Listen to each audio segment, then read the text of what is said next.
Hello, welcome to our presentation. My name is Xiu Wu. I'm from the University of Tennessee. My co-presenter is Tyler Erickson from Google. Hello, I'm Tyler Erickson, a developer advocate working on the Earth Engine project at Google. In this presentation, we are going to talk about how Jupyter and geemap enable interactive mapping and analysis of large-scale geospatial datasets. The slides of our presentation can be accessed through the link here at the bottom, gshub.org/JupyterCon. Here is the outline of our presentation. First, I will let Tyler talk about the motivation and need for the geemap package, and then I will introduce geemap and how to install and get started with the package. And then I will demonstrate some of the API documentation and video tutorials and key features of the package.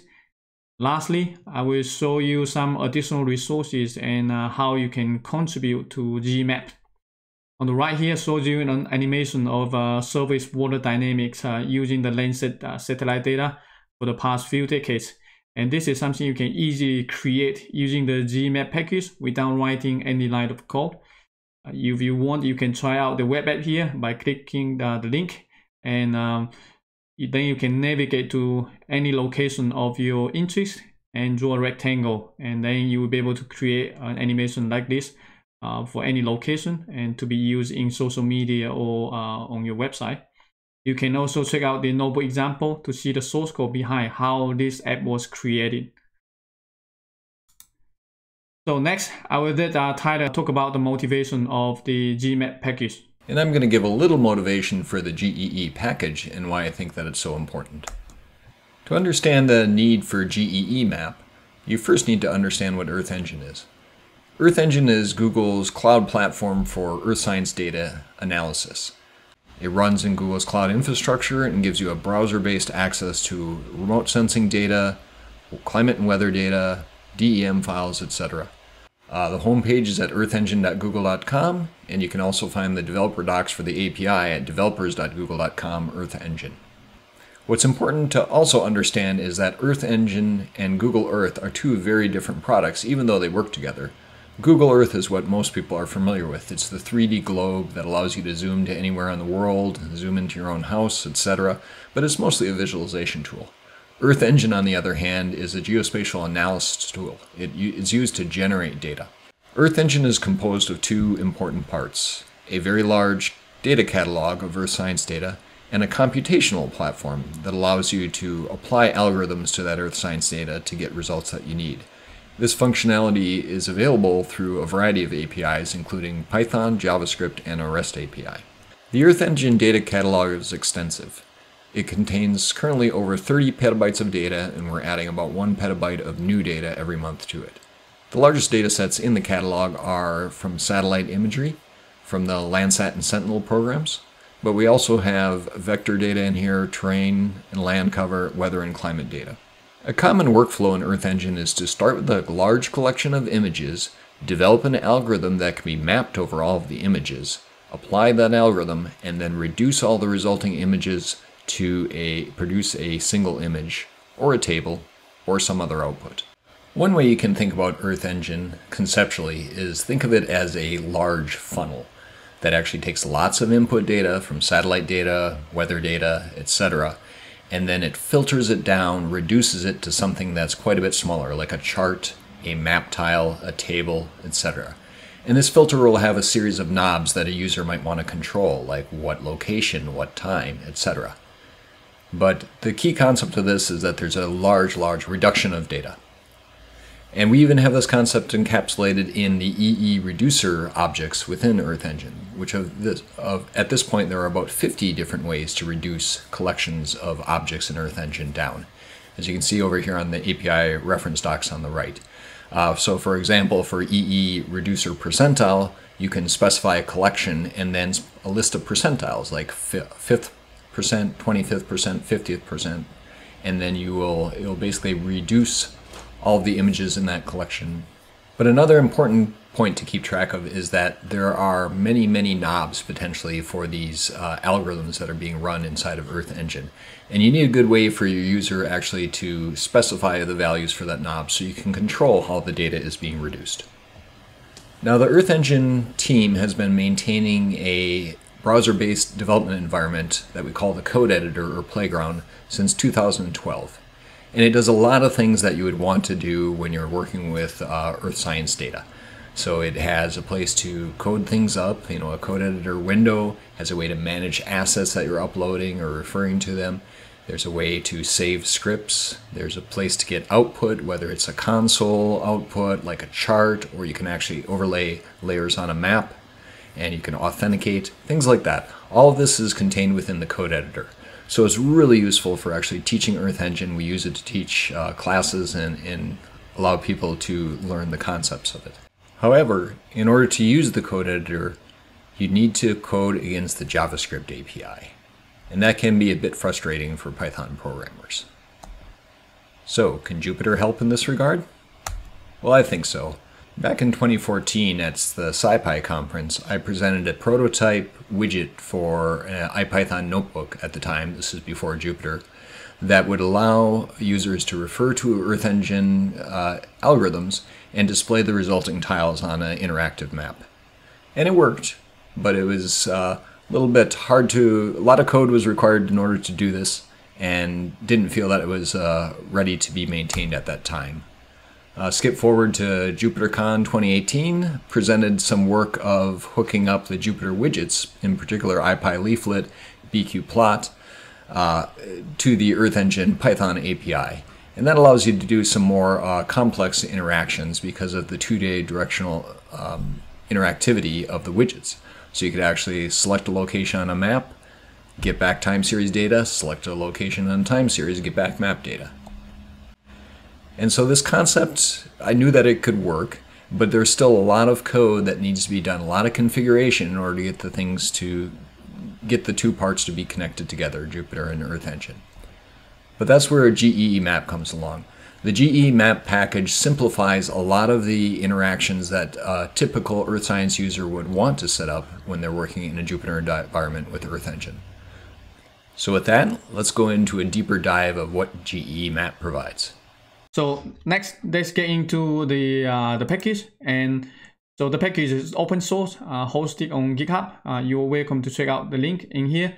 Essentially, it is a Python package for interactive mapping with Google Earth Engine and also IPyLeaflet and IPyWidgets. So it's basically built upon the Jupyter widget system. And if you see from here, on the right here, I list some key dependencies. So the first one here is Earth Engine API. So this is the Python API is for doing computation. IPyLeaflet is the plotting backend, how we can visualize Earth Engine data interactively. I also use Folium. So Folium is another plotting backend. And the reason I use this one, because the geemap package is designed to run on the Jupyter-based environment. But for Collect currently does not support IPyLeaflet. So that's why I use the Folium. And also the IPyWidget. So this is also very powerful. We use it to create all kind of, for example, drop-down lists to accept user input, also buttons and others. So it's how we use this one to interact with users and to provide output back to the users. We also use the BQplot. So the BQplot is used for doing plotting. So sometimes you need to see the plot time series. You can use this one. And the last one here is Voila. So Voila is how we turn a Jupyter notebook into a standalone web application. So then you can deploy this one to the internet, and people without coding skills or without Earth Engine account can also visualize your Earth Engine products. And so since it's a Python package, we provide a couple of ways for you to install the package. You can install using pip, or you can install using Conda or Mamba. You can also install directly from GitHub. And I also provide way here for you how to update the package. And I also provide a series of tutorials. You can watch the tutorial if you want to install the package. We also provide a Docker image. So this is provided by my co-presenter, Tyler Erickson. So you are welcome to check out the URL here and to look for the detailed instruction how to use geemap in Docker. So here I provide two simple examples for you to get started. If you want to use Google Colab, you can follow my example here on the left. If you want to use in Jupyter, your local Jupyter or your Jupyter server, you can see the example here from the right. So it's actually very simple. You just import the libraries and then add the Earth Engine data, and then you display the Earth Engine data. So simple and straightforward. If you use Google Colab, pay attention that you will need to install geemap every time when you launch a Colab section, because the package is not installed by default by Colab. And also, you need to use the Folium plotting backend, because IPyLibLab is not supported on Google Colab yet. And so this is relatively limited functionality. You can add the data to the map, and then you can visualize the data.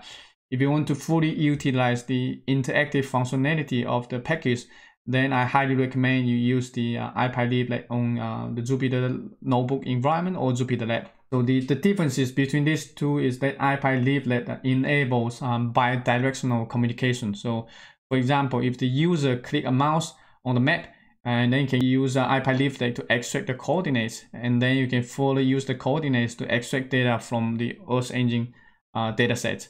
But if you use Folium, you cannot. Once the map is created, it's kind of a static. You can zoom in, you can zoom out, but you cannot really accept user input. So I want you to be aware the differences between the two. On the left side here, I also provide a notebook example. You can click the link and to open in Colab. You can also have a video here shows you how to use a geemap in Google Colab. I also have a short paper that describing the geemap package. It's published in the Journal of Open Source Software. You're welcome to check out the paper if you're interested in learning more about the package. Next, I would like to introduce some API documentation. So here is the link at the bottom here. Provide the link to the documentation, and you can look at some of the examples I provided, and also tutorials. And also what I would like to point out is the API reference. So one thing that's nice about this is that you can look at the source code behind each function. So if you're interested in learning more what's behind each function, you just go to the website and then you click the function, and then it will be able to show you the source code. So this might be a good way if you want to contribute to this package. You can look at some of the source code behind. Next, I would like to introduce you to some of the tutorials that I have developed for this package. So if you go to my YouTube channel, I have a playlist for Google Earth Engine Python tutorials. So far I have developed 37 videos, and you can see here the total length is 9 hours. So due to the time limit, I don't have time to get into the details every video, but you're welcome to check out the YouTube channel and to learn more about how to use the geemap Python package. Here is a list of all the tutorials. So if here shows you 20, and the other one here has 16. So in total of 36 tutorials. And so for each tutorial, I provide the full-length video. Usually it's 10 to 20 minutes. I also provide a GIF animation. So if you don't have time to watch the full-length video, you can watch the animation. So just to get the highlights of the video. I also provide a Jupyter Notebook example, so you can reproduce exactly what I did in that tutorial. So you're welcome to check out all these resources to learn more about the package. So lastly, I would like to demonstrate some of the key features of the package. First, if you learn the Google Earth Engine, most likely you probably use JavaScript to get started. So in the geemap package, I provide some function for you to easily convert JavaScript examples to Jupyter Notebook and Python. So if you see from the video here, very simple. Just copy the source code and paste, and then hit run. You will be able to convert this one directly to Python, and then to display the result in here in Jupyter Notebook. If you already have a bunch of JavaScript on your computer, you can also use some functions in the geemap to do batch conversion. So I also have another video show you how to do that. So you are welcome to check out the YouTube channel to learn how to do this. Next one.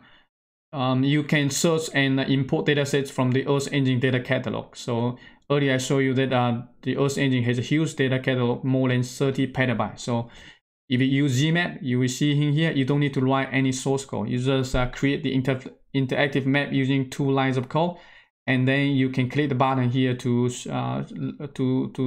display the source dialog. And then all you need to just enter the keywords you want to search, and then just hit import, and then you will create a new cell here beneath the map, and then you just hit run, and then you will show the data. So you don't need to download any data. So this is very, very powerful, that very easy, without really writing many lines of code. You can get the data, and then you can use it to do data processing. Also, you can search the API documentation. So there's just thousands of functions available for the Earth Engine Python API. So there's no way that you can remember every detail. So you can use the Gmap package actually to search the API documentation. You can also import dataset from your Earth Engine account, your personal account, so that you don't have to go back to the JavaScript code editor to look for the dataset. So it provides you an easy way to access your datasets. And also, since this is for geospatial analysis, so most of the time you are trying to produce some products. So at the end, for example, if you do lane use and lane cover classification, you might want to display a legend. So basically to indicate what each color represents. So in the package, I provide you an easy way that you can use some built-in legend. You can also customize. So you can also copy the color code from the Earth Engine official documentation, and then just paste, and then you can convert that one to a legend like this. So very simple and easy to do in Gmap. You can also add some base map from the internet. So for example, XYZ and WMS type services. So this one is not available in the Google Earth Engine JavaScript API. So you have a lot more dataset that you can utilize from the internet. You don't have to download anything. Also, we provide the split panel map. So this one is built upon the IPyLeaflet split panel. So you will see in here, we only need 1 line of code. You can create something like this. So this is just a demonstration. You can load any dataset you want onto the map, and then left and right, and then you can use the slider to compare. This is especially useful, for example, if you want to publish dataset to the news outlet or social media. People would love this because you can compare, especially if you have some natural disasters. People want to see what's before and after, right? And this is a quick way people can visualize the differences of the changes. You can also use the inspector to inspect data values. Different from like traditional map application, you can only see the JPEG images, but you cannot really get the original data. So in here, we are using Earth Engine data. Everything is like in the raw data set. You can still get the pixel values out of the imagery. So you can load the data set and then just enable the inspector. Then you just hit your mouse on the map, and then you will, based on the coordinates, it will extract all the pixel values behind the data set, and then to display the values to you. So very simple and straightforward. Similar, this one is similar to the JavaScript API. So everything you can do in JavaScript API, right now, most of those are also available in the Gmap package through the Earth Engine Python API. And also you can do interactive plotting. Earlier I mentioned that one of the key dependencies is a BQ plot. So this is use the BQ plot, and you can load the dataset. For example, Landsat data have 7 spectral bands. You can also load multi hyperspectral data has hundreds of bands, and then you can click your mouse and you can extract the values and then display. You can do all kind of plotting. You can also export the values if you want. So for this animation shows you, you can just click your mouse. Sometimes if you want to, for example, you want to create some training data, you can use this way. So you just load the dataset, click the mouse, and then click. You will be able to directly export that one, all the pixel values as a CSV, and then you can do, for example, further processing, or you can create more plots using other software packages if you want. So this one here shows you how you can, similar to the earlier, the split panel map, but I preloaded all the dataset, for example, the common one, lens set, and also the NAP imagery 1 meter resolution. So you don't have to create those image collection by yourself. If you want to visualize the changes at any location on Earth surface, you can use this app, just one line of code, then you can create something like this and to visualize changes. Also, if you're doing geospatial analysis, most likely you might want to use some data from your local computer. So for example, vector dataset shape files. If you use JavaScript API, you have to upload the dataset to your account. So in here, in the geemap Python package, I provide you a way for you to load the dataset and directly convert to Earth Engine object. So in that way, you don't have to upload data to your account. It can save you some time. Similarly, I also use X-array leaflet package to low raster dataset stored on your local computer. So this example shows you here how easy it is to load local raster. So in this way, you can utilize dataset from the Google Earth Engine public data catalog. You can also utilize datasets stored on your local computer. So in this way, you can interact those datasets together. For example, you want to compare the differences. This is an easy way to do.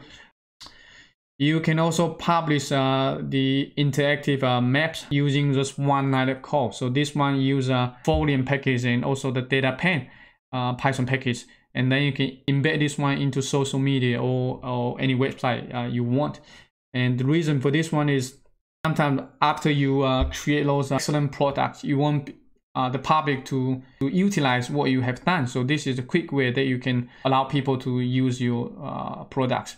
Otherwise, not everyone has Earth Engine skills, or they have the Earth Engine account. They don't know how to do the coding. So this is a quick way to make your information available to the public, so that everyone can go online and then look at your stuff. Lastly, I would like to show you the Earth Engine app. So this is earlier at the outlines, the slides I show you how to create an animation like this. And so the key packages we are using here is Voila. So Voila is a Python package that you can turn a Jupyter notebook into a standalone web application. So basically, you don't need to worry about the source code. People can just use iPad widget to interact with the map and then to get the results. In here, you can try out the web app. You can click the link. Pay attention if too many people are visiting the same app, it might take some time to load.